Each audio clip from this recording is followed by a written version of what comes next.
which is so strange to me because that baby and that baby look a lot alike to me. I can count fingers on both. In fact, as funny as it is, they're both in the same position, which, by the way, for my wife and I, we call this the touchdown position, how babies sleep with their hands up over their heads, and lots of babies do that, including mine did. This baby's in the touchdown position asleep, and look, this one is too. What's the difference between these two? I don't see this as alive in tissue. It looks a lot like a baby to me. And for that, I'm called the extremist and the radical. This baby sucks their thumb in the womb, responds to their mom's voice, feels pain, has unique fingerprints, has unique DNA, kicks around like crazy. What's the difference between those two? Time. That's it. That's the only difference. Just time. So what's been brought to the floor today? What's been brought to the floor today is this bill. This bill, the Women's Health Protection Act of 2022. Interestingly enough, that's the last time this bill uses the word woman. It doesn't use the word woman anytime after the title. It stops after that. I find that interesting. Let me talk you through a couple of things that are in this bill. Section 2 of the bill defines abortion services and details it out, but also has a nice little note that's tucked into the definition here. It defines viability. It says the term viability means the point in a pregnancy at which, in the good faith and medical judgment of the treating healthcare provider, based on the particular facts of the case before the healthcare provider, there's a reasonable likelihood of sustained fetal survival outside the uterus with or without artificial support. Interestingly enough, it just basically says the doctor that's there, that's providing the abortion, can determine when the child's viable or not viable. We all get the joke on this. We know what this really means. This bill is not about viability. This bill is about whatever age, at whatever time, anyone wants to perform an abortion, at any moment. In my state, we're a state that has medical marijuana laws. They say it's not recreational marijuana, it's medical marijuana. You have to have a medical prescription from a doctor to be able to get it. So you know how you get it? The medical marijuana place actually has a doctor that you can just call that'll write a script to you that'll write it for no matter what. You could say, my left toe hurts every other Thursday, and they would say, great, that's a medical condition, and you get the script for it. So we get the joke. If the person who's actually selling the product is the one who's actually prescribing it, that means you could do it at any point, and this bill itself protects that individual, saying they can define viability and they're protected in their definition of it. So this bill is not about protecting children prior to viability. This bill is about aborting at every single stage of pregnancy, all the way up to the end, no matter how late that abortion is. The bill doesn't just stop there. Not only is there no limit to restriction on abortion, and it gives a statutory right to abortion, even though 71% of Americans believe there should be some limits to abortion, this bill says, no, there can't be. And then it reaches into every state and abolishes any restrictions that may be on abortion at all in any state.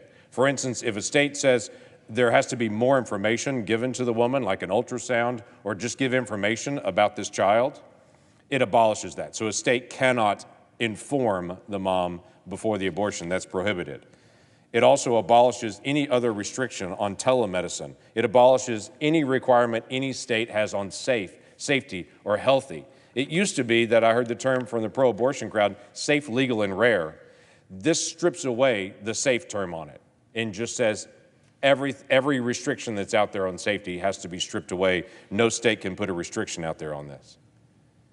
It takes away any right of any state to actually restrict abortions being carried out on minors without parental consent. It strips away any kind of waiting period laws. And it also strips away religious exemptions. What does that mean? If a doctor or physician says, I don't want to carry out an abortion, I believe that's really a child right there, not just a lump of tissue, then that doctor says, for their conscience sake, through this bill, I'm sorry, your conscience doesn't matter anymore.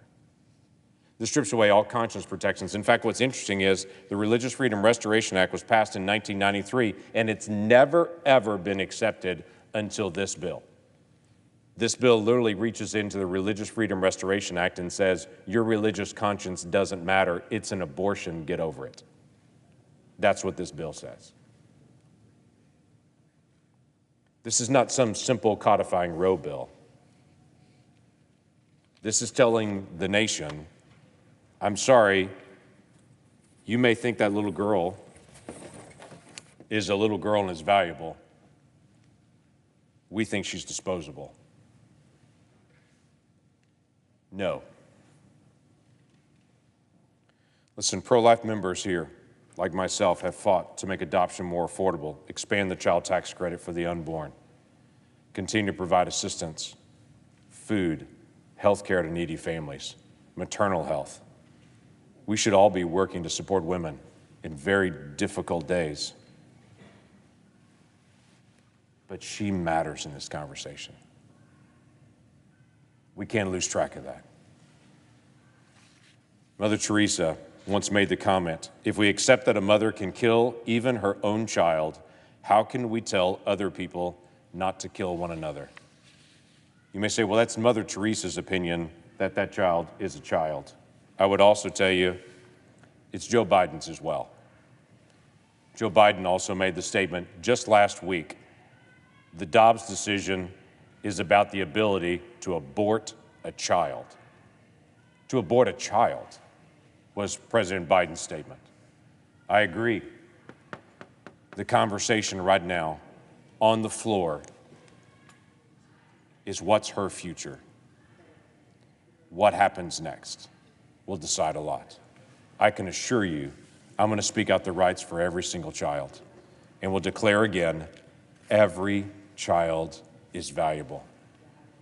If people call me a radical for believing children are valuable, so be it. But I think it tells us a lot about our culture that I'm the radical one because I believe she has a hope and a future. With that, I yield the floor.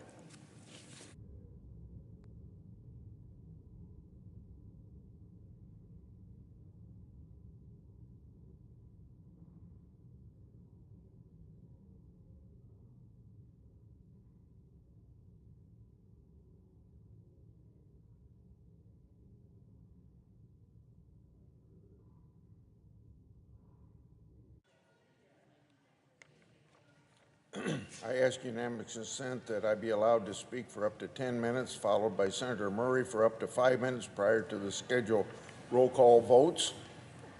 Without objection. Senator Langford just said that this bill is all about legalizing abortion anytime, any place in this country. He's right, but I'm going to add that this legislation is being discussed for political purposes, and we're wasting time on this issue because we could be spending time on things that people want. I've been hearing the Democrats speak for a year and a half about the necessity of getting prescription drug prices down. And why couldn't we be talking about that instead of wasting time on this legislation that's made to make a political point instead of accomplishing something? I'd like to speak then about the very extreme legislation being pushed by Democrats, the Women's Health Protection Act. Democrats are using a leaked Supreme Court draft, not even a final decision, as an excuse to push a very radical legislation that goes beyond public opinion or even common sense on abortion. This bill goes much further than its stated position to codify Roe v. Wade decision. As ranking member of the Senate Judiciary Committee, I've raised many concerns about this legislation. The so-called Women's Health Protect Act would invalidate hundreds of abortion-related laws in our various states, such as clinic regulations, admitting privileges requirements, regulations on abortion-inducing drugs, reflection periods, conscience protections, sex selection bans, and limitations on the use of state funds and facilities for abortion training. Iowa and many other states have taken action on their own to enact common sense restrictions. I don't think this bill is common sense because it allows late-term abortions, which could be up even to the day of birth. Some states have protected individuals from having to perform abortions against their own religious beliefs. We can't stand by as those common sense laws are under attack by the Democrats, and this legislation attacks those laws. The bill before us would invalidate these state laws and would allow abortion providers to set the standard of care for their patients with no oversight from the states. It would allow healthcare workers to determine when a life is viable, which will lead then to inconsistent practices across the country and endanger the lives of mothers everywhere. If the bill before us were to be signed into law, the federal government would send a message to states that enacting laws to protect patients and regulate the health and welfare of their citizens is not the right of the federal government. It would allow Congress to intrude on states' rights and nullify life-saving laws on the books. It would invalidate the police powers of the state under the 10th Amendment in regard to those police powers affecting the health of its citizens. In addition, this bill establishes no private right for women harmed by abortions. How can we, as Congress, stand up and say that we're protecting women when really this bill disregards any loss of life of babies, including full-term infants and even some mothers? Democrats claim this bill is a necessary and moderate step. How can a sweeping piece of legislation that would overrule dozens of state laws and establishing terminating a pregnancy as the only option be classified as a moderate piece of legislation? No, this proposed legislation is an example of extremism. It's unfortunate that the majority is using this issue to appear compassionate and concerned about women's rights when in reality the bill disregards popular and common sense laws that protect women and children across the country. Large majorities of Americans support strong abortion restrictions. This bill would overturn.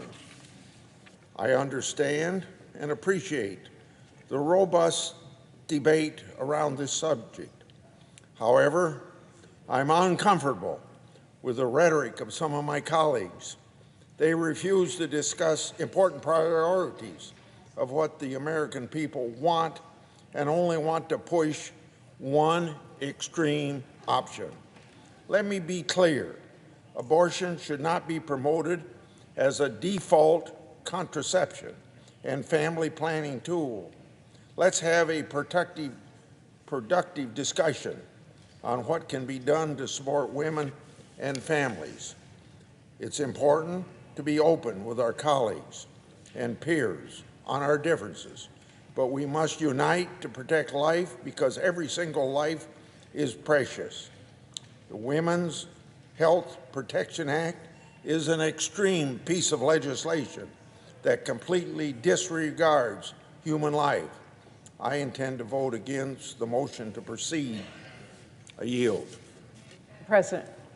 The senator from Washington. Madam President, I ask unanimous consent. Senator Schumer be recognized following my remarks prior to the scheduled roll call vote. Without objection. Thank you, Madam President. Madam President, last week, the country learned that the Supreme Court is preparing to overturn Roe v. Wade, end the constitutional right to abortion, and make this the first generation of women in this country to have fewer rights than their mothers. Think about that for a second. My daughter, my granddaughters will have fewer rights than I did. I truly never thought I would say that, and it breaks my heart. These past few days have just been heart-wrenching. I've seen the emotion, and I have felt it. But let me tell you something, Madam President. As heartbroken as people are, they are also mad. And you can't blame them, and I am mad too, because we are watching the Supreme Court prepare to drag this country backward by half a century. Across the country, Republicans in state legislatures are banning abortion, and they are making it crystal clear they are going to go even further. They're coming after your mail because they want to make it illegal to send abortion medication in the mail. They are coming after your birth control. They are coming after Plan B and IUDs. And right here in the Senate, they are talking about a federal abortion ban, a federal abortion ban. That means a ban even in states like mine where the right to abortion is now protected. Senate Republicans want to make sure women from Seattle to New York cannot make their own health care decisions. For many Republicans, this is just the beginning. But to everyone who is scared, to everyone who is furious, know this. They've got some big roadblocks in their way. Me, Senate Democrats, House Democrats, and millions of patients across this country who are going to stand up and speak out. So I rise today to make sure women across the country have their voices heard. I rise to make sure Republicans have to show their true colors, to make sure every single one of them is forced to go on the record when it comes to the right of abortion, when it comes to the right of every patient to make their own decisions about their body, every mother to make their own decisions about their family, every woman to make their own decisions about the future. Because while Republicans have constantly been attacking the right to abortion, and they've been pushing that end day in and day out for decades, by the way, they have been almost silent on what overturning Roe v. Wade will actually mean for people. Taking away a woman's bodily autonomy, which, let's be clear, is exactly what Republicans are talking about here, impacts her whole life. Forced pregnancy limits a woman's entire economic future. It takes away her ability to determine the direction of her own life. It forces women to be pregnant and give birth when they don't want to, no matter their individual circumstance. It hurts people in real and irreparable ways. I know after so many decades of precedent, an end to the rights so many women have lived with their entire life seems completely unthinkable. But this is real.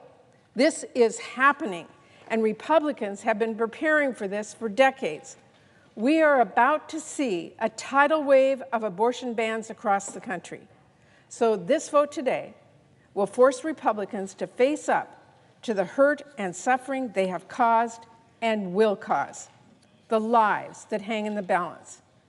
And we all know that if Roe falls, the heaviest burdens will land on those who already face the greatest challenges, mothers who are barely scraping by. It's Black women who already face a severe maternal mortality crisis. It's Indigenous women, especially those on tribal lands, who suffer from violence at unprecedented levels. It is women with disabilities who may already face discrimination in routine medical care. It is women in rural communities who have less resources and are often already forced to drive miles to get the care they need. It's immigrant women, especially undocumented women. And it is our gay and trans neighbors who Republicans never seem to miss an opportunity to scapegoat or bully. People in my state need to know this will impact them too. And many of my colleagues know. I'm not one to grandstand or exaggerate the scope of a crisis that comes before the Senate. When I said this was a 5-alarm fire, I meant it. We need to be clear-eyed that this will impact all of us. For one thing, we know the health care crises caused by abortion bans, and that's what they are, crises, will stretch across state lines. When Texas passed a law letting people sue strangers for getting or providing an abortion, desperate patients rushed to Oklahoma, only for that state to pass an extreme ban as well, meaning more patients traveling even further with fewer options to get the care they need. And we're seeing this firsthand in my home state of Washington. After Idaho passed a draconian abortion ban of its own, my state had to brace for incoming patients surging into Washington. So there can be no question. If Roe is struck down nationally, if individual states across the country ban the right to abortion, people in every single state will live with the painful consequences of that decision. And they will not forget Republicans are the ones responsible for this. And Madam President, let's also remember, Republicans have been clear, they have been explicit, even that they are not going to stop at Roe, they're not going to stop at the state level, and they're not going to stop at abortion. I can't say this enough. Republicans are already talking about passing a federal ban on abortion. Republicans are already talking about how Griswold, the case that struck down a ban on birth control, might have been wrongly decided. Republicans are already talking about banning IUDs, Plan B. They even held a vote a few weeks ago to undermine our federal family planning program and make it harder for people to get birth control. Madam President, it is clearer than ever that because of Republicans' extremism, not only is the right to abortion at risk, but other important rights are as well. That's why people are so scared, and that's why they are so shocked. Someone back home said to me last week, "What can I tell women in our state so they don't worry?" I said straight up, I'm not telling anyone not to worry. I'm scared and I am frightened for women in this country more than I ever have been before. I'm very fearful, Madam President, but I'm also determined. And I know people across the country do not want to go backwards. They do not want politicians planning their families for them. They do not want politicians forcing people to stay pregnant. They do not want this to be the first generation of women with fewer rights than their mothers, which is why today we are now voting on the Women's Health Protection Act. What this bill does is simple. It follows the Constitution and nearly half a century of precedent and gives the patient the right to get an abortion, no matter where in America that patient or doctor lives. And the question every single senator today is asked is simple as well. Do you trust women? Do you trust patients? Do you trust doctors? Do you believe every American should be able to make deeply personal decisions about pregnancy and parenting according to their own beliefs without government interference? If your answer is yes, then your vote on this bill should be as well. And if your answer is no, if you think women should have fewer rights, if you think it's okay for Republican politicians to force someone else to stay pregnant or give birth when they don't want to, you're going to have to go on the record and let your constituents know you think your personal opinion matters more than their own medical decisions. And you better believe no one will forget this. Thank you, Madam President. I yield the floor. The Senate will be in order. The Senate will be in order. Thank you. Expressions of approval are not allowed by the gallery. Madam President, The Majority Leader. and I first thank my dear friend and colleague from Washington for her powerful and heartfelt words, and for her leadership as well. Now, Madam President, the question before the Senate is simple. As women's rights face their greatest threat in half a century, will this chamber step into the breach and protect the basic right to choose? Will we enshrine into law what courts have held for decades, that decisions women make about their pregnancies belong to them and them alone? Or will 5 unelected justices presiding without accountability in a courtroom across the street take a fundamental right away from millions and upon millions of women in this country? In a few minutes, it will be time for members to vote. The legislation before this chamber is straightforward. It would codify what Americans already believe, that the right to choose whether or not to have an abortion belongs to women, not elected politicians. It will preserve the safeguard that conservative justices seem ready to strike down in just a few weeks. If they follow through with their decision, the United States, which has always aspired to the expansion of rights, will take a shameful and repressive step backward. Our kids will grow up in a country with fewer rights than those who came before them. This decision, if formalized, can we have order, Madam President? There'll be order in the Senate. Please take your conversations off the floor. This decision, if formalized, would be remembered as one of the worst and most damaging cases in the entire history of the Supreme Court. So this is not a theoretical exercise. Oh, no. Protecting the right to choose at this critical moment is one of the most consequential votes we could possibly take. And the American people are watching. The public will not forget which side of the vote senators fall on today. They will not forget who voted to protect their freedoms. And they will not forget those responsible for the greatest backslide of individual liberties in half a century. Across the country, the hard right is hell-bent on sending women's rights back to the Stone Age, and we in the Senate must respond. We must respond to radicals who want to ban abortions as early as 6 weeks before many women know they are pregnant. We must respond to extremists who want to prosecute and imprison women and doctors for carrying out an abortion, and even friends who merely provide rides to clinics could end up in jail.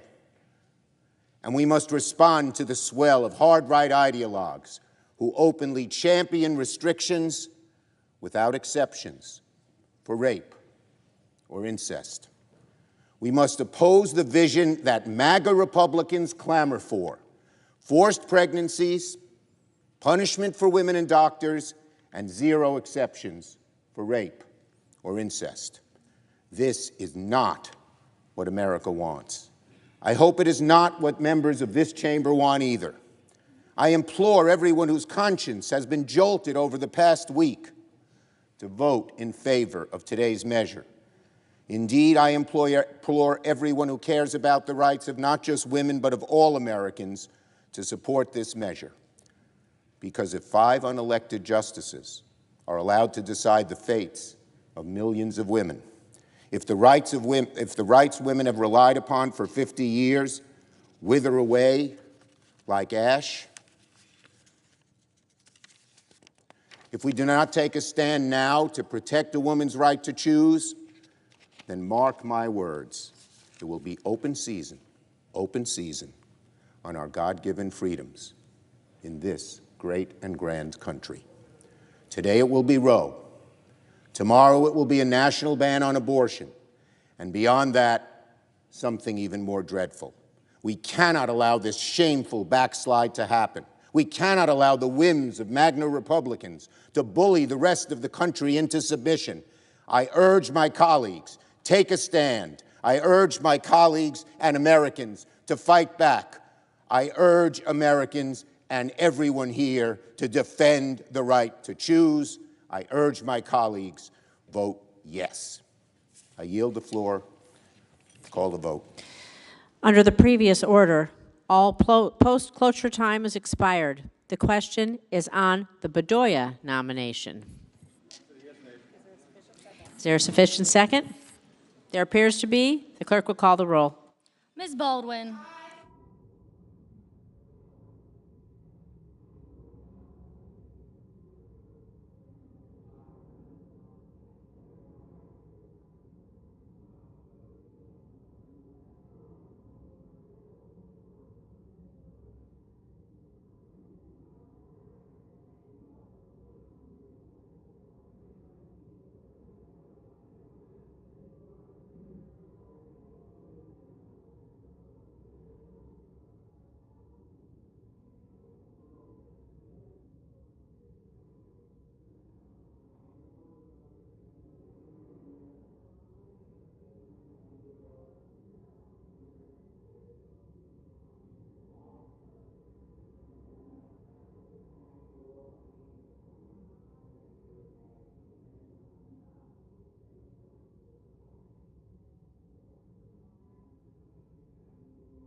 Mr. Barrasso, Mr. Bennett, Mrs. Blackburn, Mr. Blumenthal, Mr. Blunt, Mr. Booker, Mr. Bozeman, Mr. Braun, Mr. Brown, Mr. Burr, Ms. Cantwell, Mrs. Capito, Mr. Cardin, Mr. Carper, Mr. Casey, Mr. Cassidy, Ms. Collins, Mr. Coons, Mr. Cornyn, Ms. Cortez Masto, Mr. Cotton.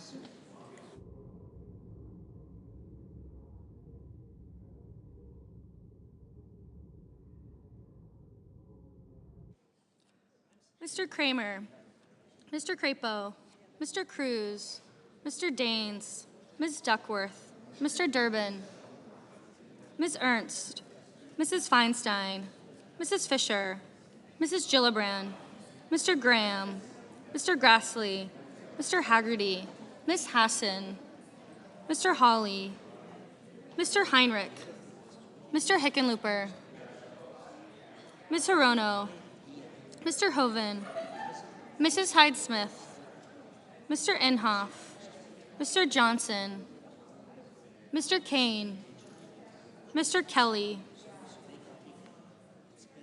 Mr. Kennedy, Mr. King, Ms. Klobuchar, Mr. Langford, Mr. Leahy, Mr. Lee, Mr. Lujan,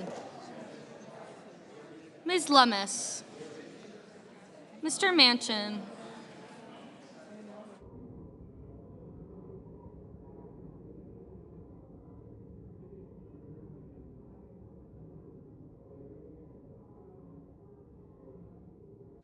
Mr. Markey, Mr. Marshall, Mr. McConnell, Mr. Menendez, Mr. Merkley, Mr. Moran, Ms. Murkowski, Mr. Murphy, Mrs. Murray, Mr. Ossoff, Mr. Padilla, Mr. Paul, Mr. Peters, Mr. Portman,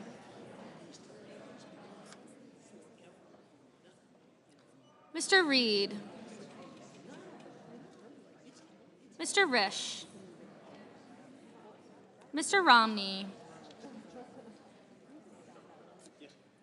Ms. Rosen, Mr. Rounds, Mr. Rubio, Mr. Sanders, Mr. Sass, Mr. Schatz, Mr. Schumer, Mr. Scott of Florida, Mr. Scott of South Carolina, Mrs. Shaheen, Mr. Shelby, Ms. Sinema, Ms. Smith, Ms. Stabenow, Mr. Sullivan, Mr. Tester, Mr. Thune, Mr. Tillis. Mr. Toomey, Mr. Tuberville, Mr. Van Hollen, Mr. Warner, Mr. Warnock, Ms. Warren, Mr. Whitehouse, Mr. Wicker, Mr. Wyden, Mr. Young.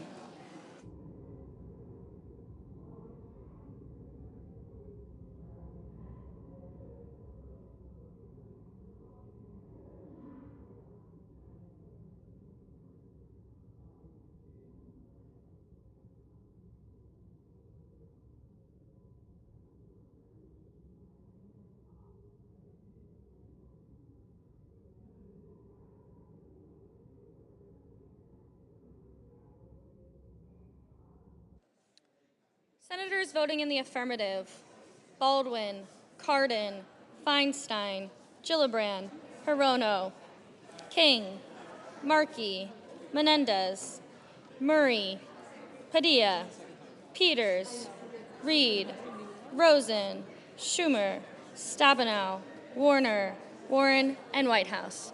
Mr. Manchin. Mr. Manchin? Aye. Mr. Bennett. Mr. Bennett? Aye.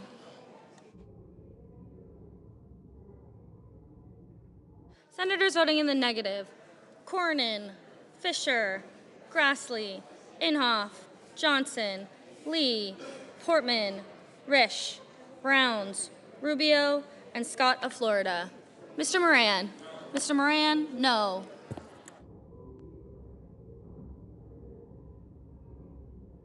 Mr. Burr. Mr. Burr, no. Mr. Murphy. Mr. Murphy, aye.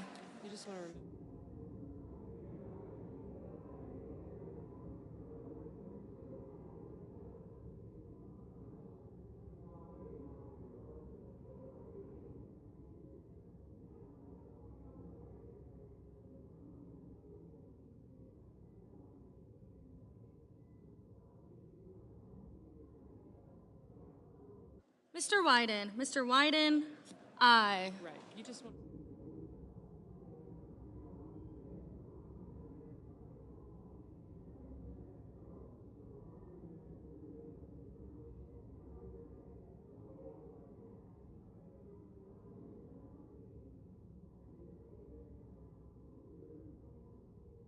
Mr. Crapo. Mr. Crapo, no.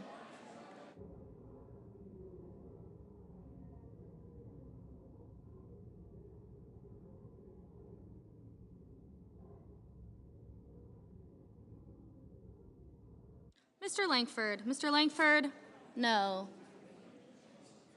Mr. Casey. Mr. Casey, aye.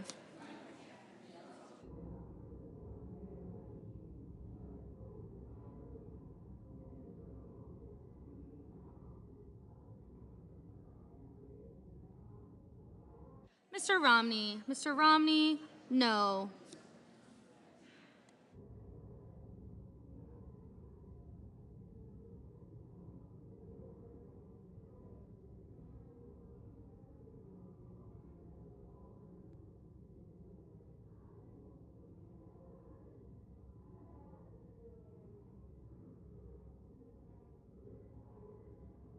Mr. Kennedy. Mr. Kennedy, no. Mr. Hawley. Mr. Hawley, no.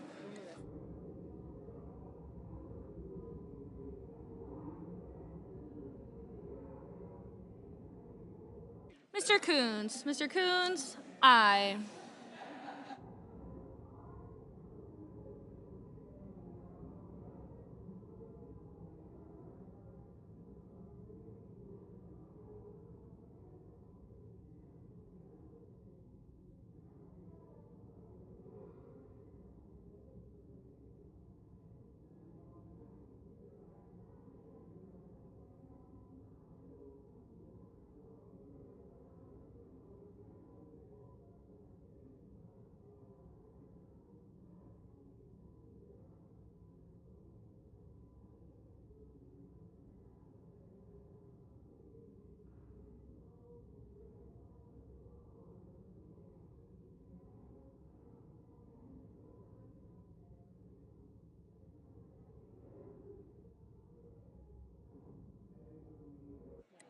Ms. Cinema. Ms. Cinema, aye. Mr. Cotton. Mr. Cotton, no.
Mr. Kane. Mr. Kane, aye.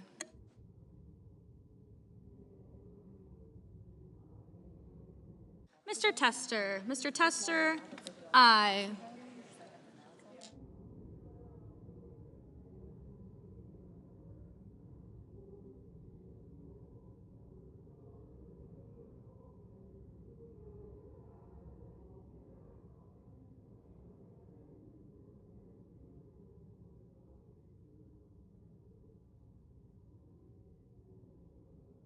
Mr. Marshall. Mr. Marshall, no.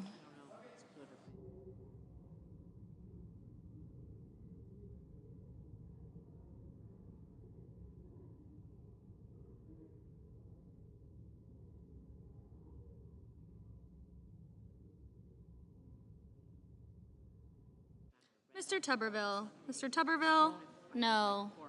Mr. Cassidy. Mr. Cassidy, no.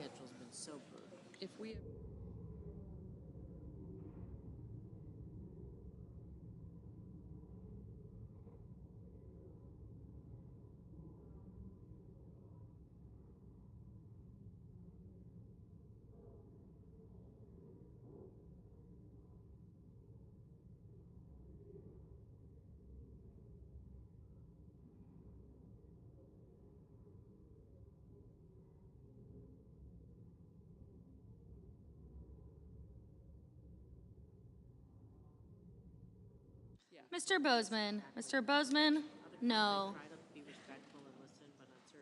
Mr. Schatz. Mr. Schatz, aye.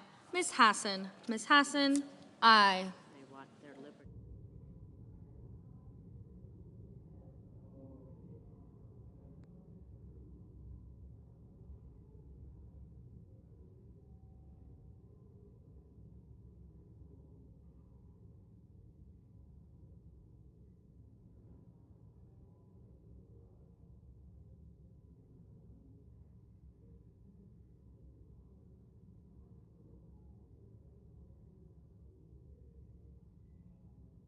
Mr. Hoven. Mr. Hoven, no.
Mr. Heinrich. Mr. Heinrich.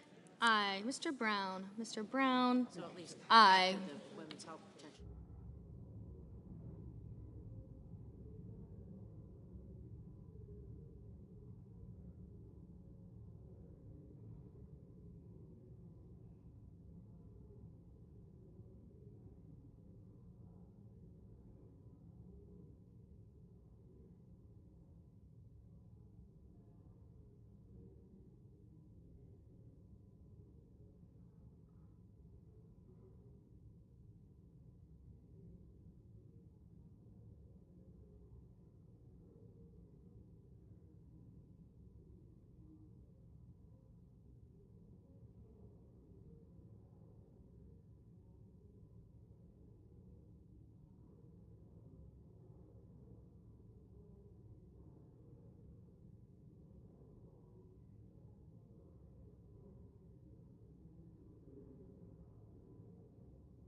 Ms. Collins. Ms. Collins. No.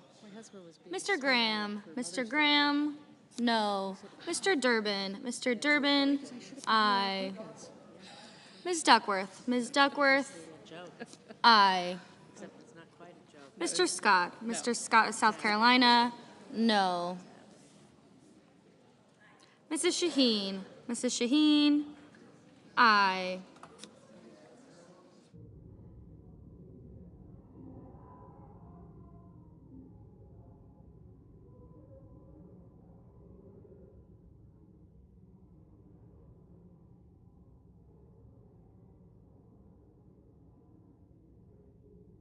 Mr. Thune. Mr. Thune. No. Mr. Paul. Mr. Paul. No.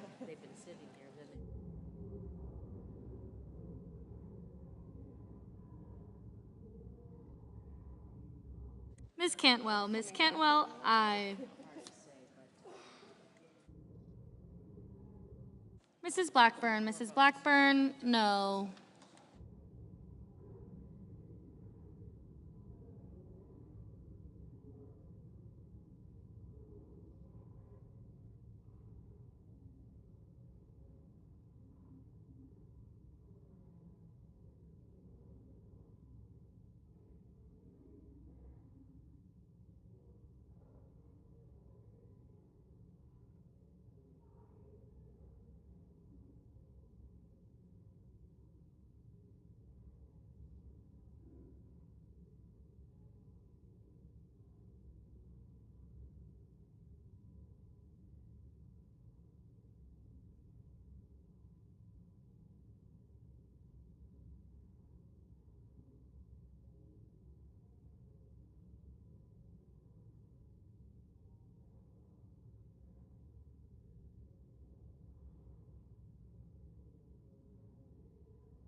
Mr. Haggerty, Mr. Haggerty, no. You're right in the middle of the pack. Mr. Kelly, Mr. Kelly, aye.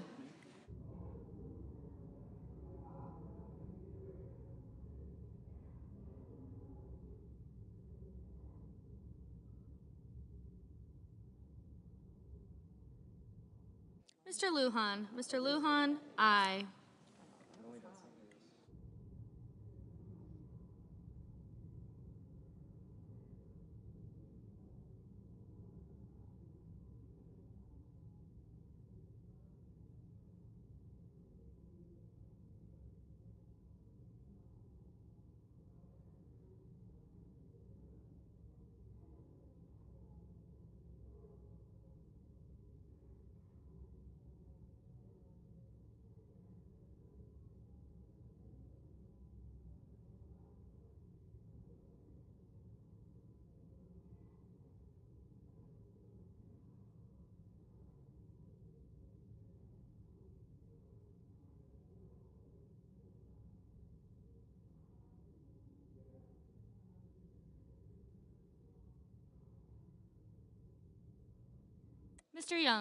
Mr. Young, no.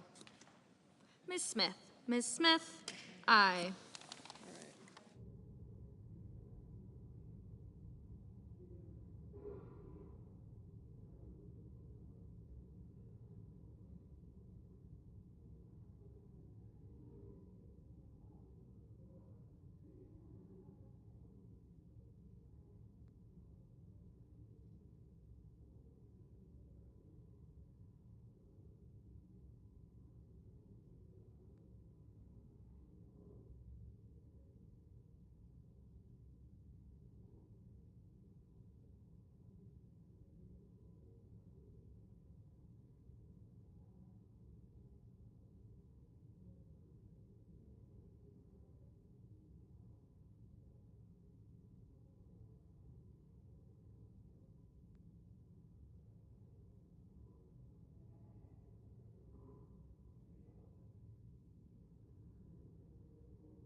Mr. Blumenthal, aye.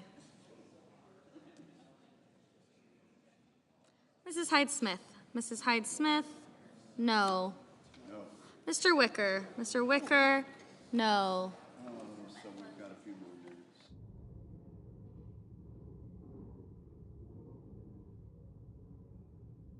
Mr. Sanders, aye.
Mr.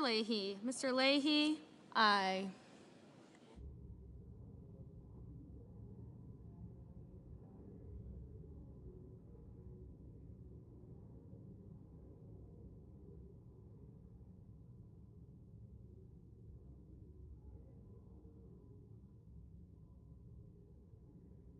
Ms. Klobuchar. Ms. Klobuchar, aye.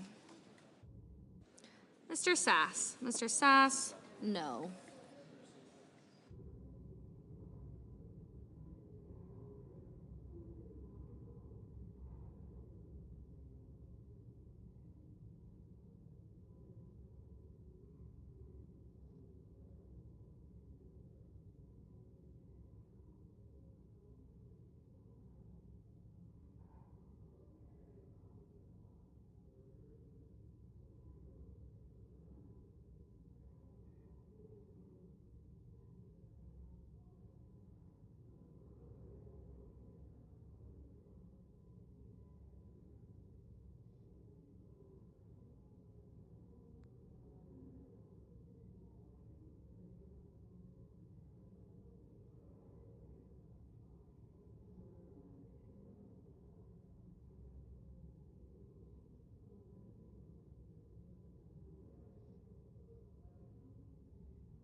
Ms. Lemus. Ms. Lemus, no.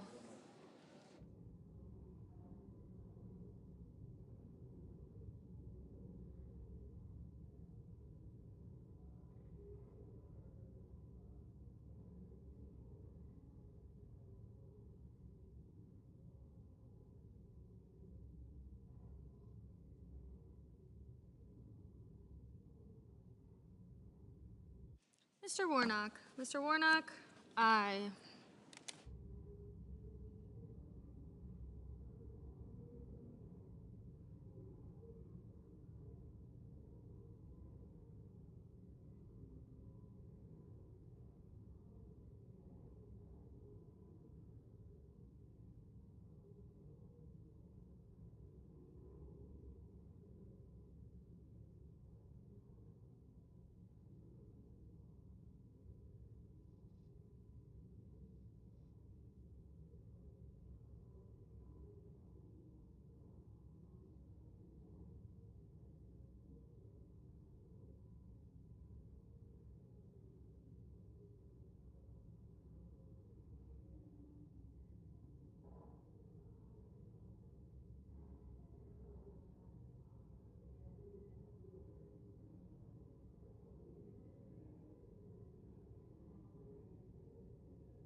Ms. Murkowski. Ms. Murkowski, no.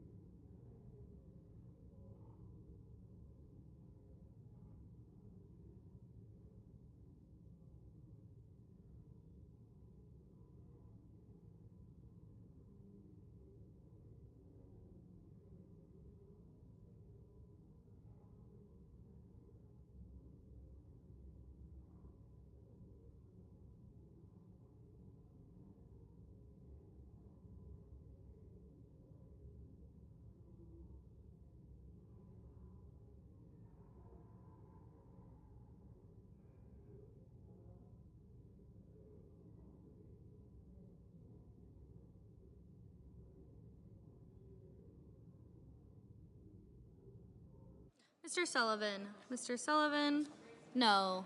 Mr. Kramer. Mr. Kramer, no. Mrs. Capito. Mrs. Capito, no. Mr. Blunt. Mr. Blunt, no. Ms. Cortez Masto. Ms. Cortez Masto, aye. Did you get?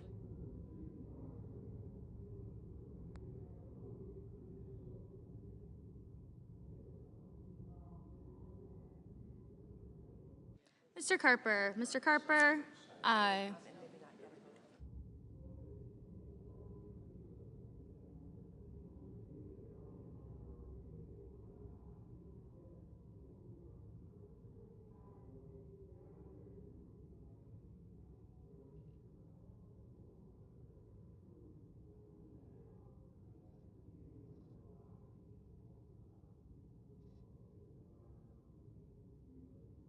Mr. Merkley. Mr. Merkley, aye.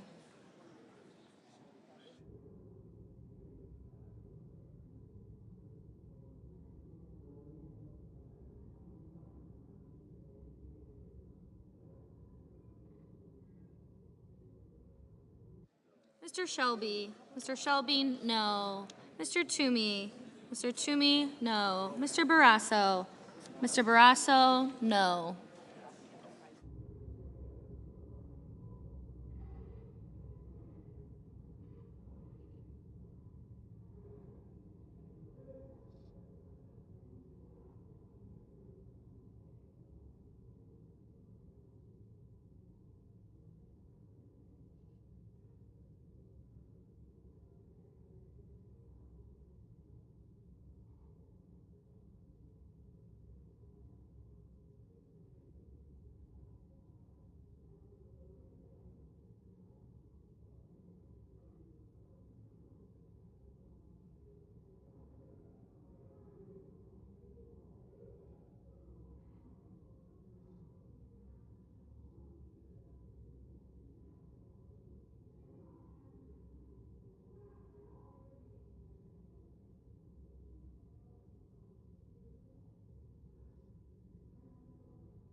Mr. Booker. Mr. Booker, aye.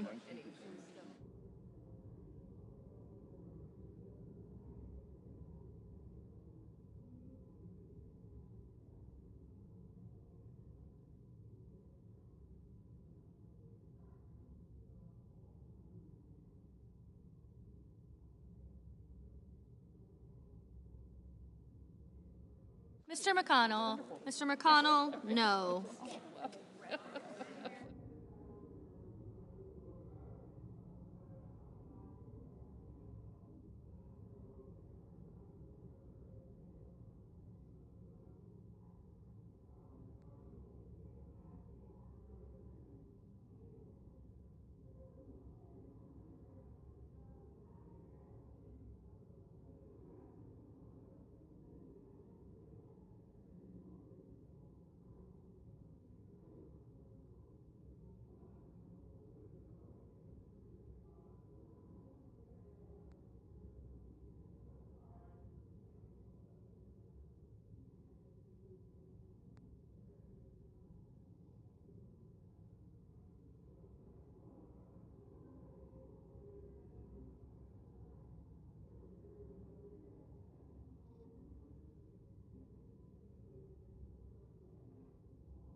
Mr. Hickenlooper. Mr. Hickenlooper, aye. We knew that.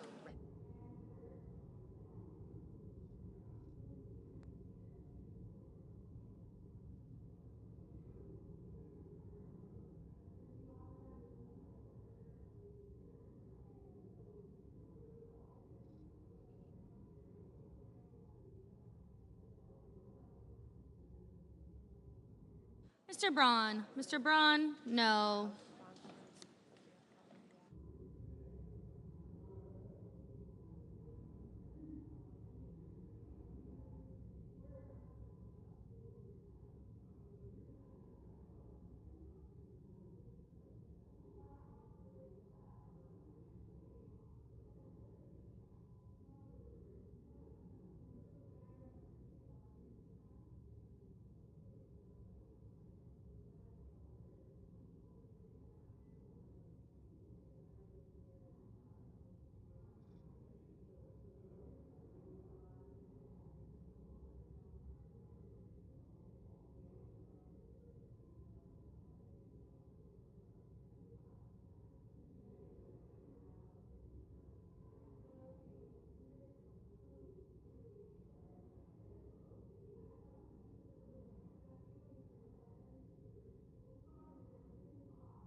Mr. Ossoff. Mr. Ossoff, aye.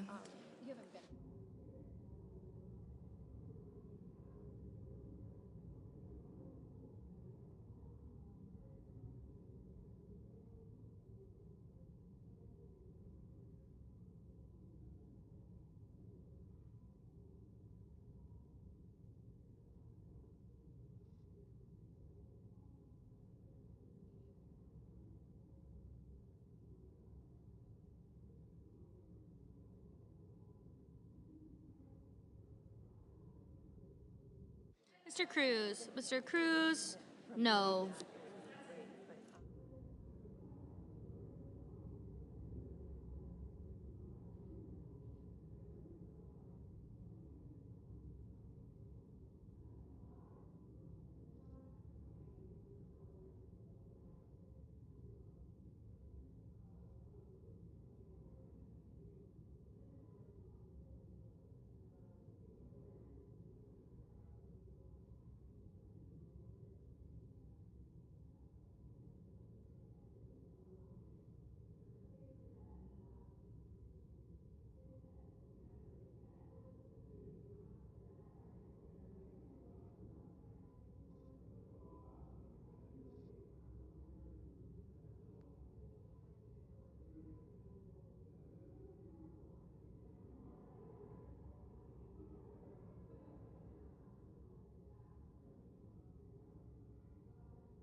Mr. Tillis. Mr. Tillis, no. Mr. Daines. Mr. Daines, no.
Ernst. Ms. Ernst, no.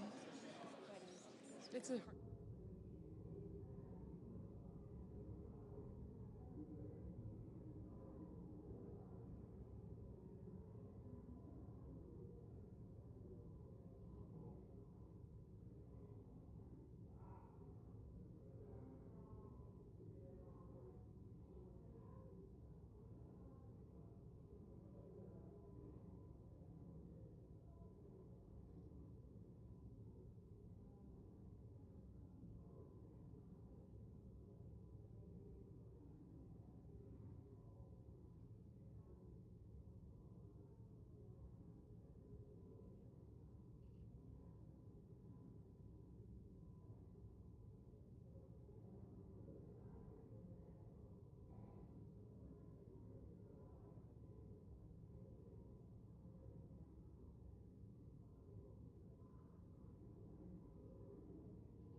Mr. Van Hollen. Mr. Van Hollen, aye.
On this vote, the yeas are 50, the nays are 50. The Senate being equally divided, the Vice President votes in the affirmative and the nomination is confirmed.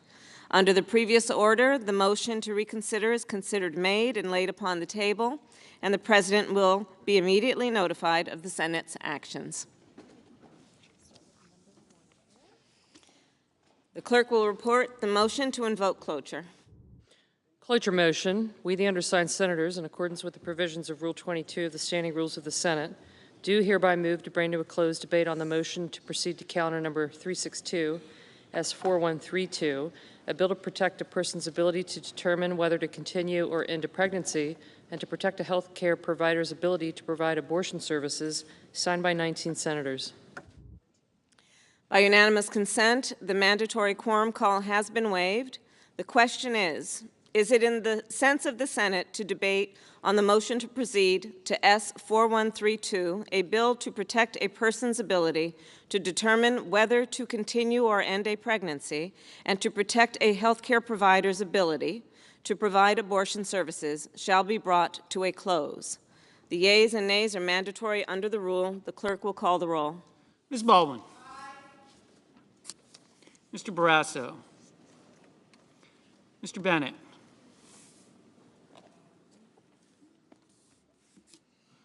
Mrs. Blackburn.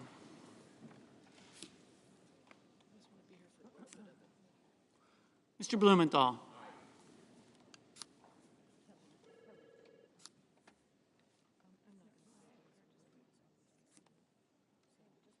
Mr. Blunt. Mr. Booker.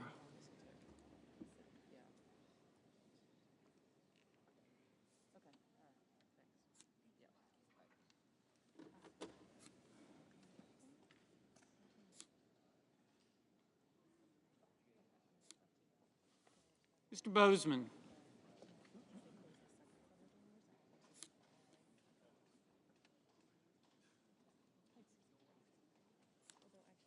Mr. Braun. Mr. Brown. Mr. Burr.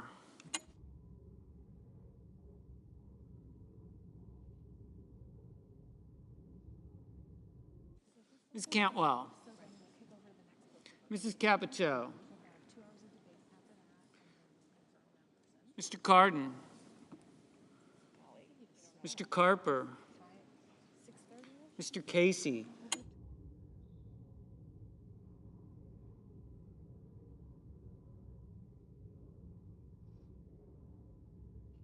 Mr. Cassidy. Ms. Collins.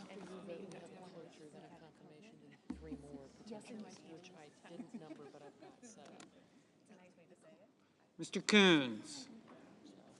Okay.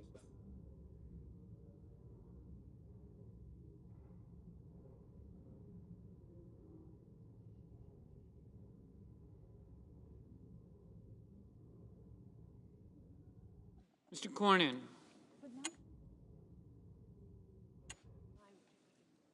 Ms. Cortez Masto. Mr. Cotton. Mr. Kramer.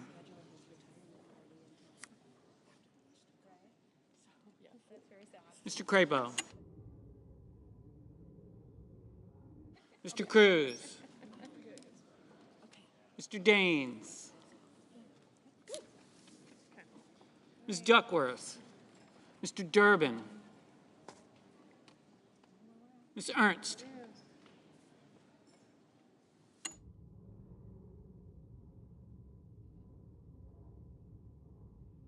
Mrs. Feinstein.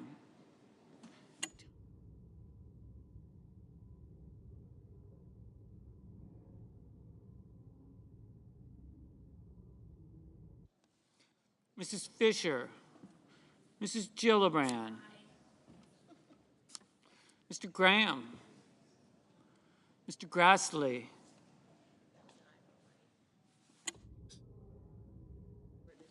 Mr. Haggerty.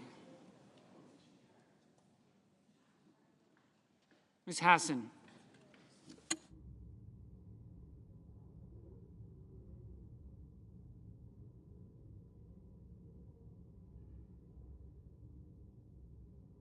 Mr. Hawley.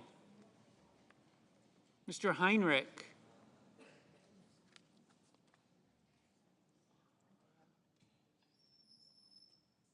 Mr. Hickenlooper.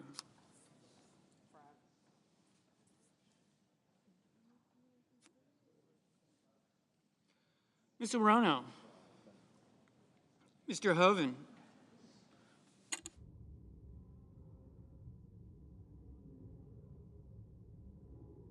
Mrs. Hyde-Smith.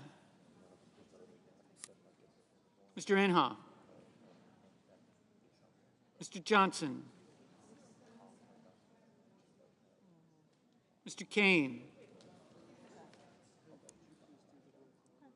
Mr. Kelly. Mr. Kennedy.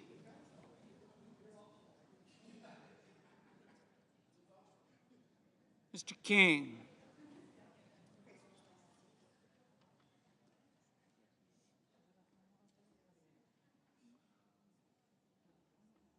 Ms. Klobuchar.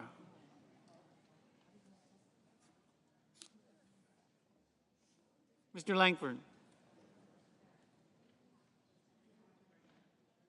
Mr. Leahy.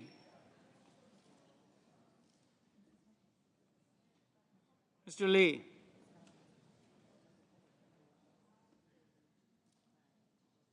Mr. Lujan.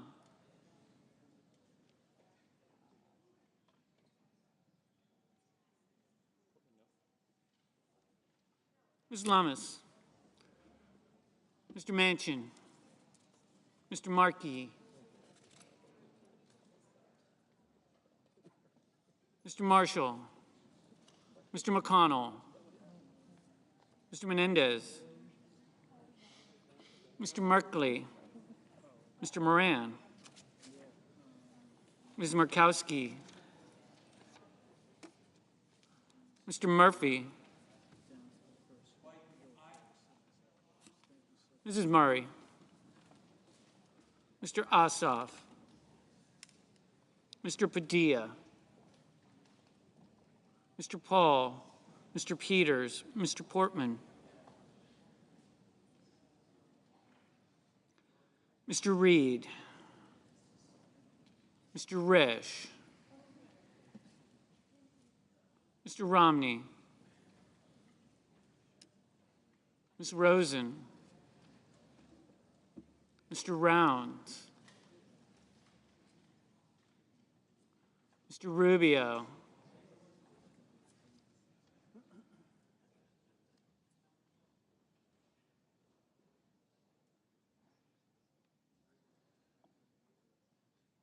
Mr. Sanders. Mr. Sass. Mr. Schatz. Mr. Schumer.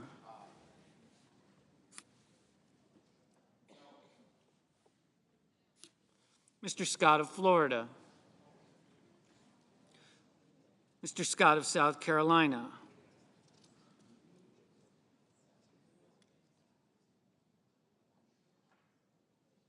Mrs. Shaheen.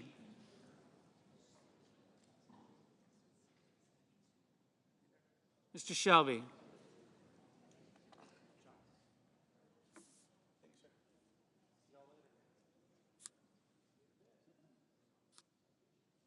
Ms. Sinema. Ms. Smith. Ms. Stabenow. Mr. Sullivan.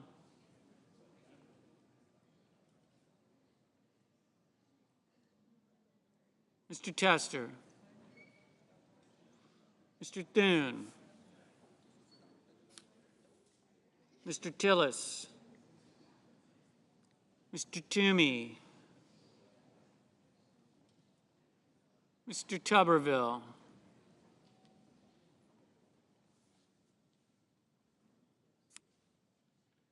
Mr. Van Hollen. Mr. Warner. Mr. Warnock. Ms. Warren.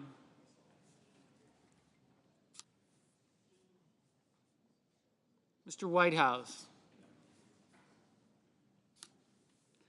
Mr. Wicker. Mr. Wyden. Mr. Young.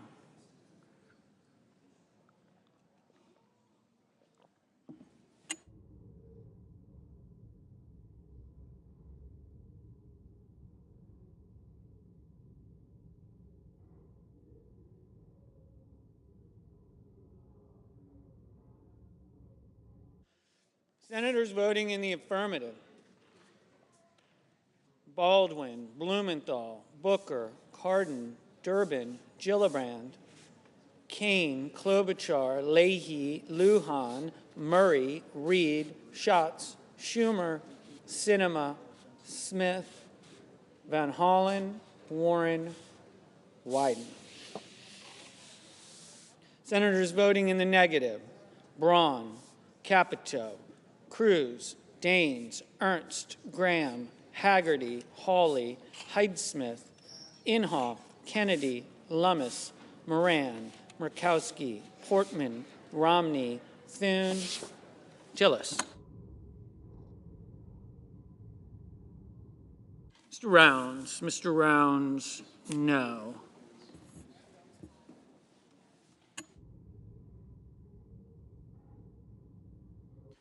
Mr. Bozeman, no.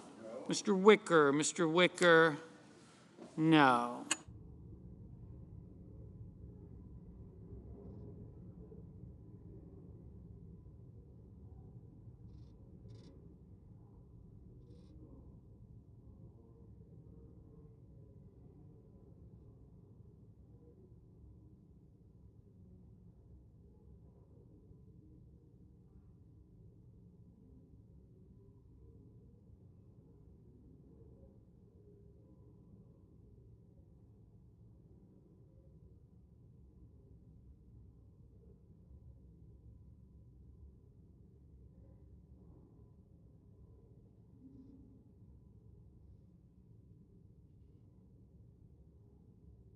Mr. Shelby, no.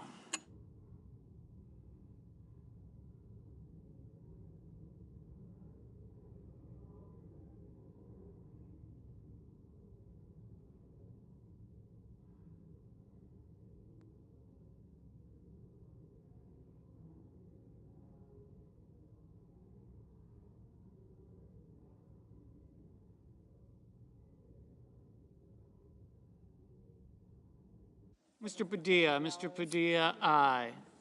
Ms. Cortez Masto, aye.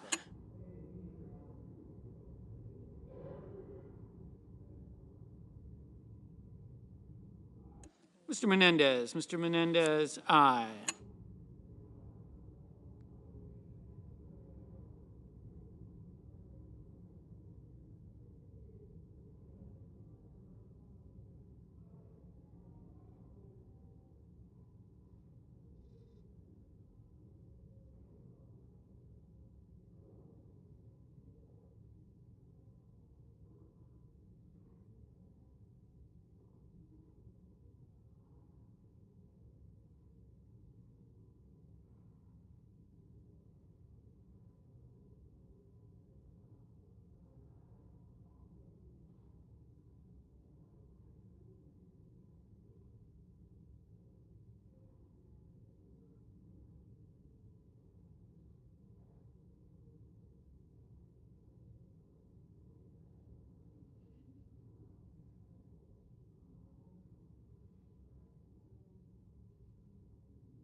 Mr. Barrasso. Mr. Barrasso, no.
Mr. Merkley. Mr. Merkley, aye.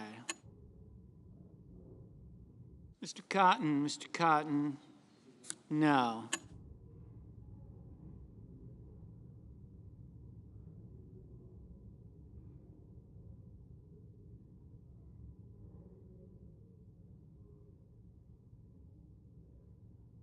Mr. Casey. Mr. Casey, aye.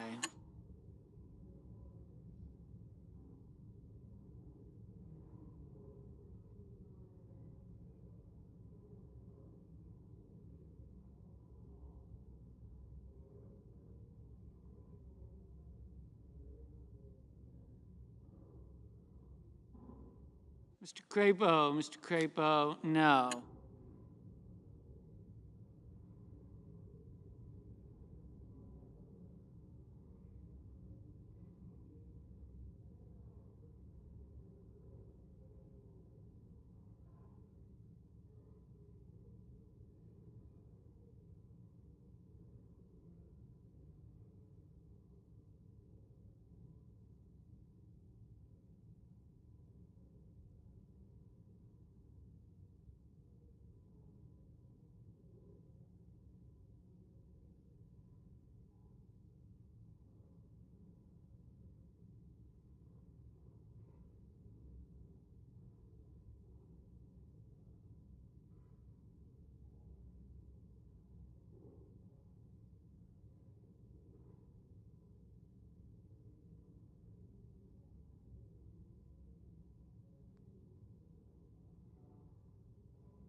Ms. Hirono, aye.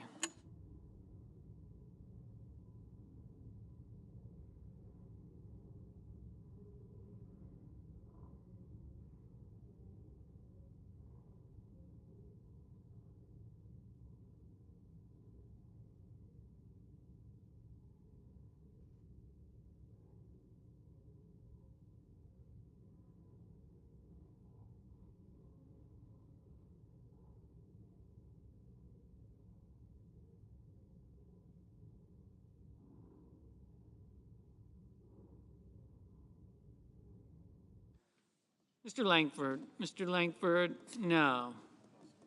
Mr. Peters, aye.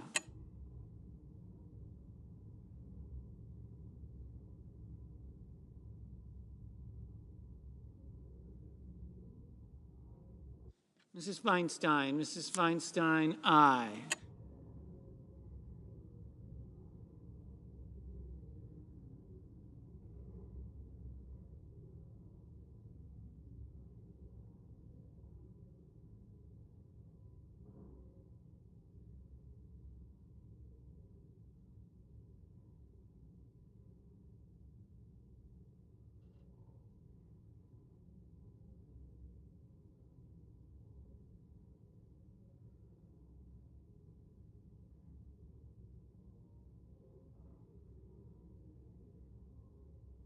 Ms. Hassan, aye.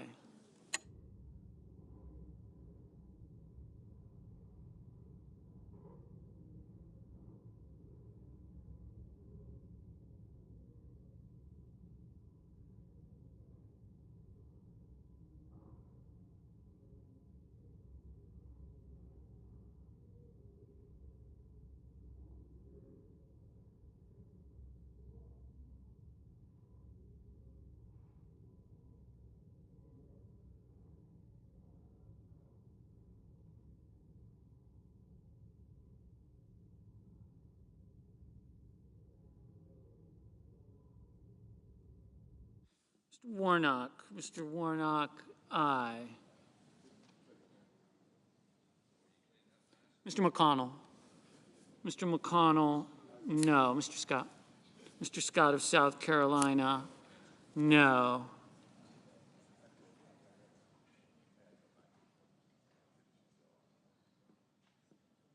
Mr. Tuberville, no. Ms. Collins, no.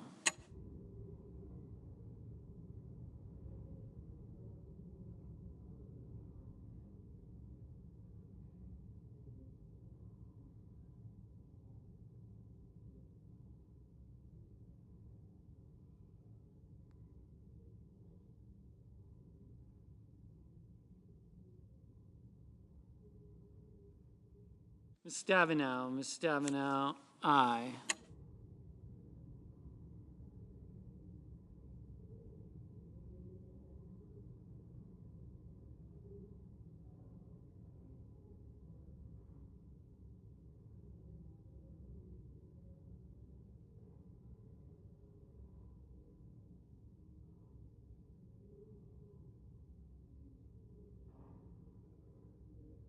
Mr. Paul, no.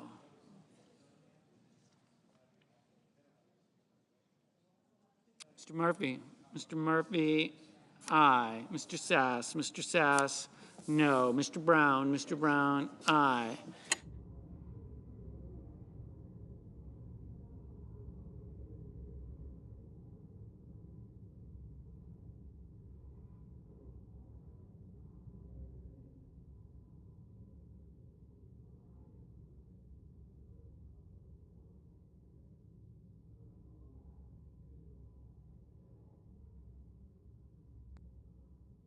Ms.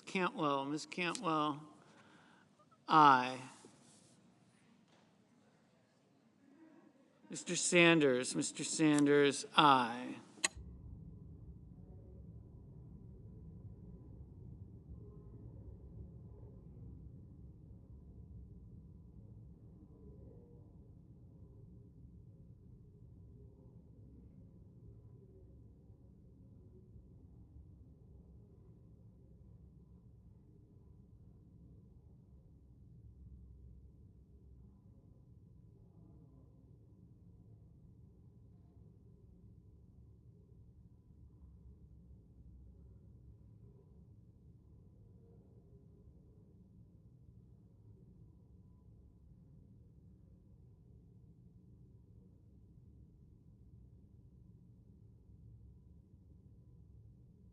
Mr. Risch. Mr. Risch. No.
Mr. Ossoff. Mr. Ossoff, aye.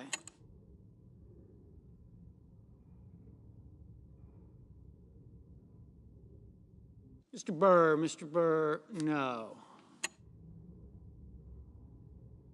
Mr. Scott. Mr. Scott of Florida, no.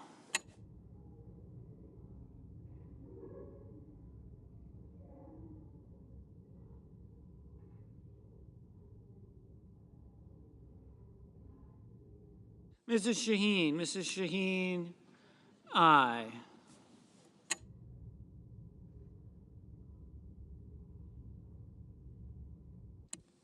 Mr. Lee. Mr. Lee, no.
Mr. Carper. Mr. Carper, aye.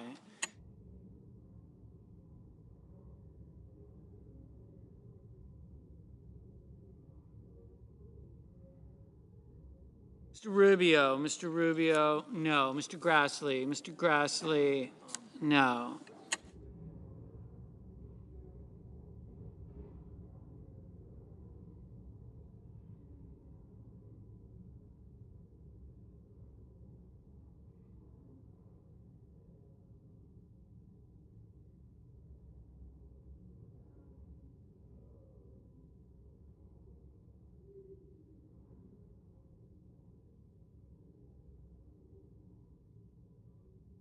Mr. Johnson. Mr. Johnson, no. Mr. Cassidy. Mr. Cassidy, no.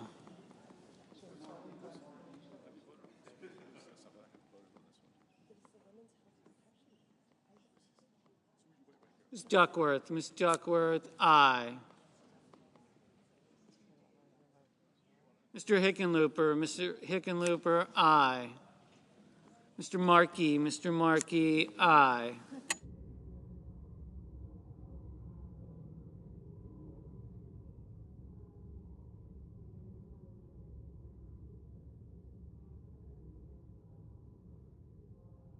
Mr.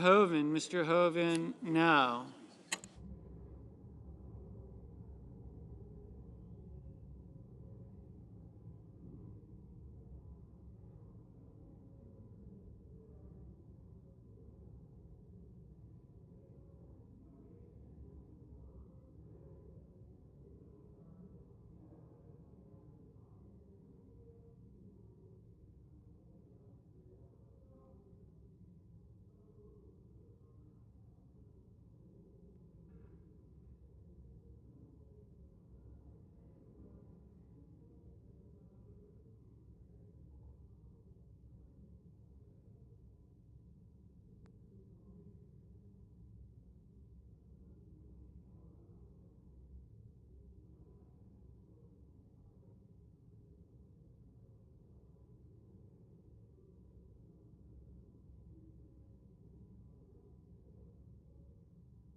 Mr. Whitehouse, aye.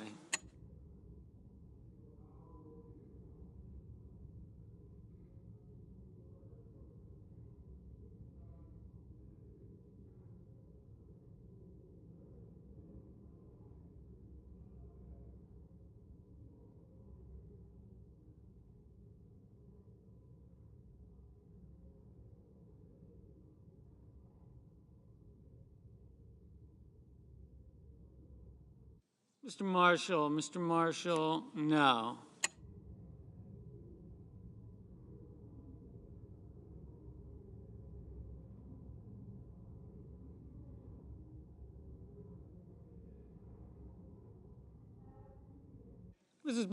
Mrs. Blackburn, no.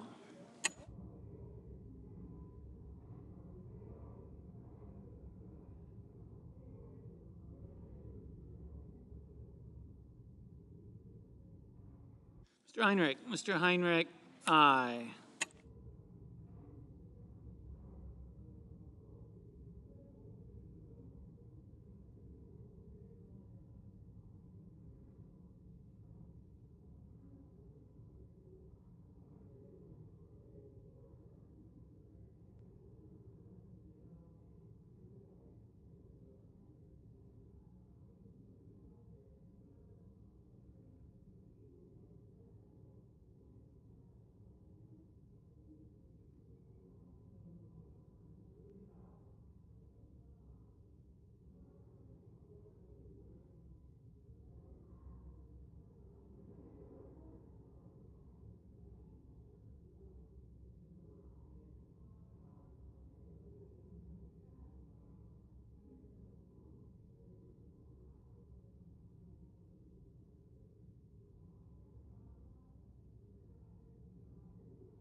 Mr. Kramer, no.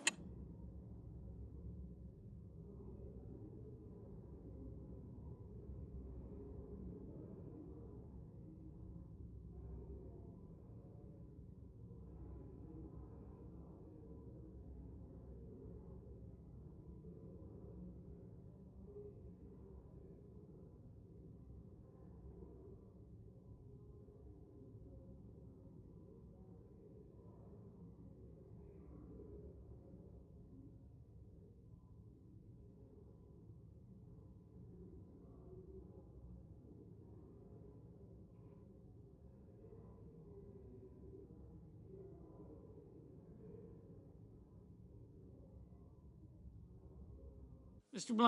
Blunt, no.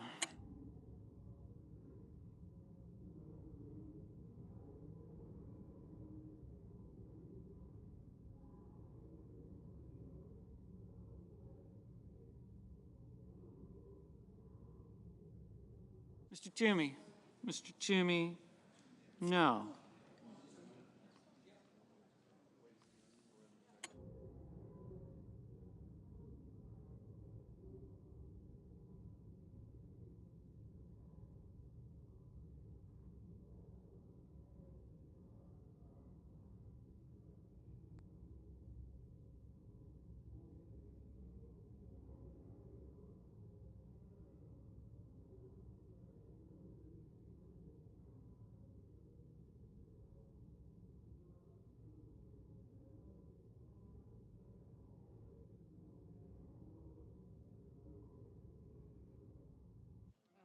Mr.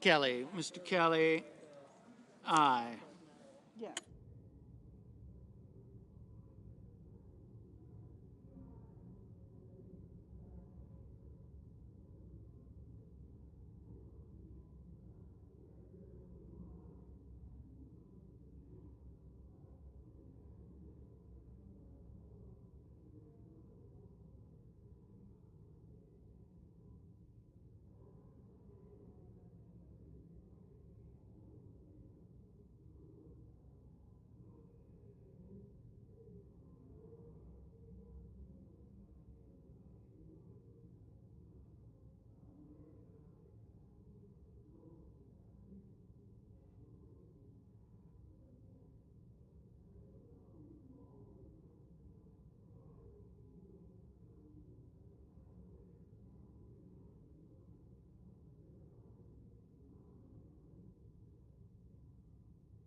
Mr. Sullivan, no.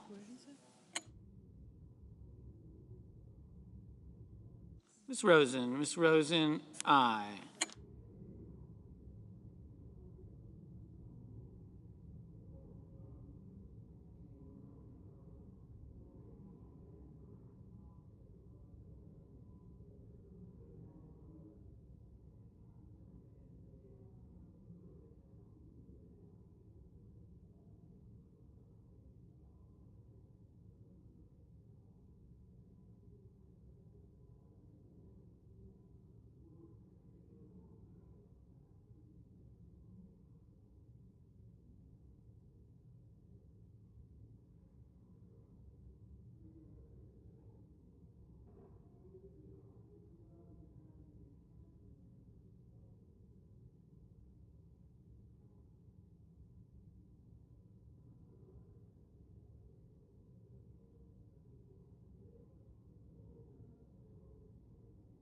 Mr. Coons, aye.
Mr. King, aye.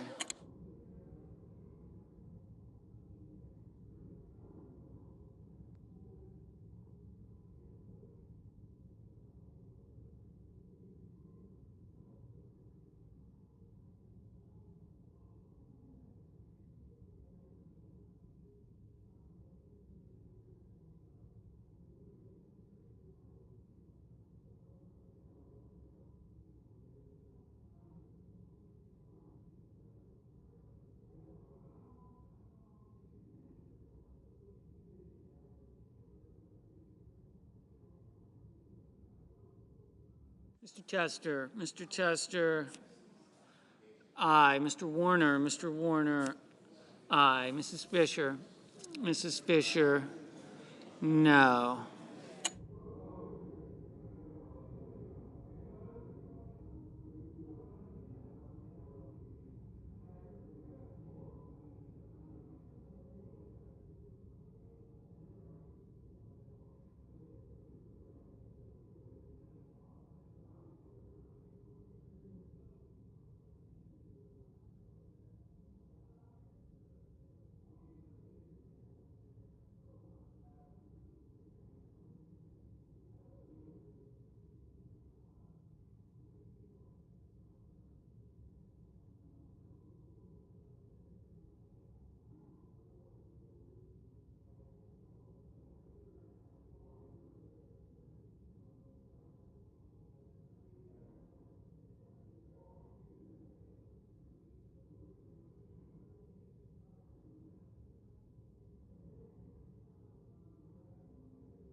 Mr. Cornyn, no.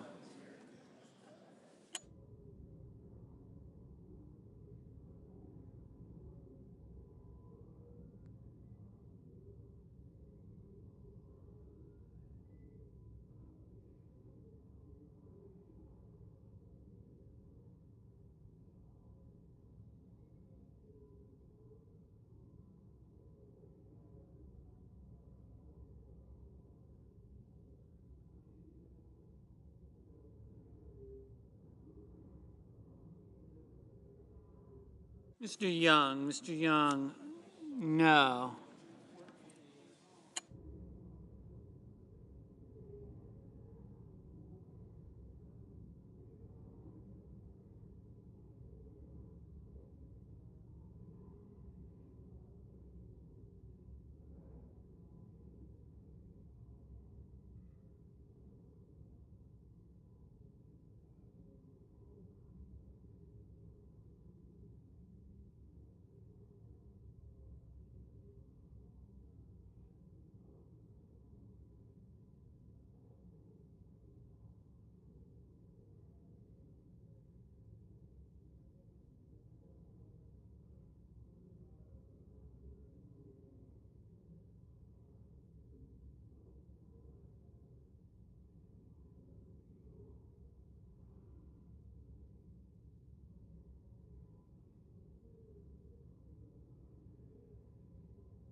Mr. Bennett. Mr. Bennett, aye.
Mr. Manchin. Mr. Manchin, no.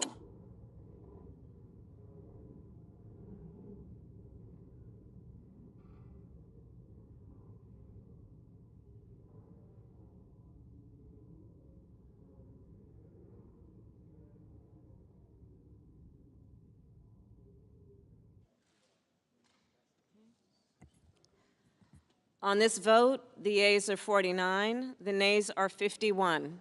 3/5 of the senators duly chosen and sworn not having voted in the affirmative. The motion is not agreed to.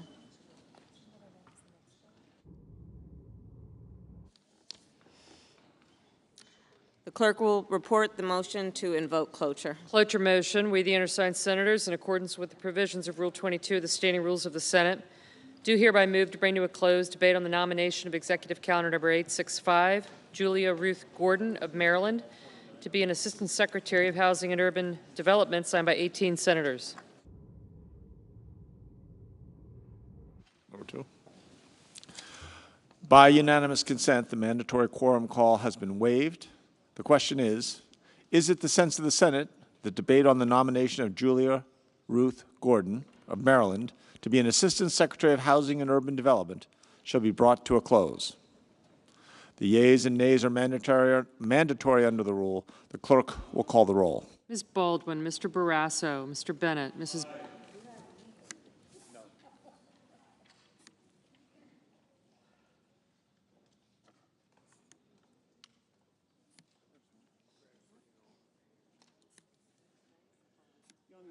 I got you, sir.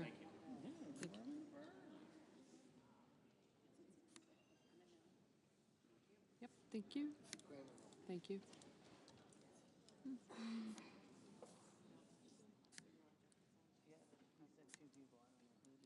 Mrs. Blackburn. Mr. Blumenthal.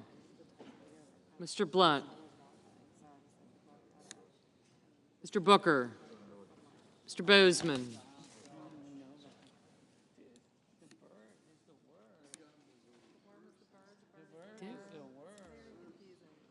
Mr. Braun.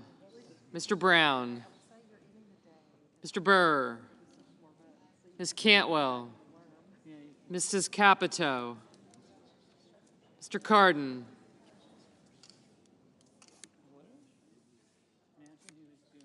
Mr. Carper. Mr. Casey. Mr. Cassidy. Ms. Collins. Mr. Coons. Mr. Cornyn.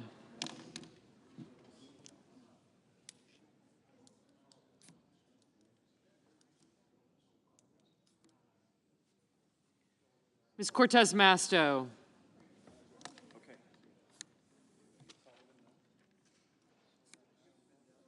Mr. Cotton. Mr. Kramer. Mr. Crapo. Mr. Cruz. Mr. Daines. Ms. Duckworth. Mr. Durbin. Ms. Ernst. Mrs. Feinstein. Mrs. Fisher. Mrs. Gillibrand. Mr. Graham. Mr. Grassley. Mr. Haggerty. Ms. Hassan. Mr. Hawley. Mr. Heinrich. Mr. Hickenlooper. Ms. Hirono. Mr. Hoven. Mrs. Hyde-Smith. You did. Yep, thank you. Mr. Inhofe. Mr. Johnson. Mr. Kane. Mr. Kelly. Mr. Kennedy.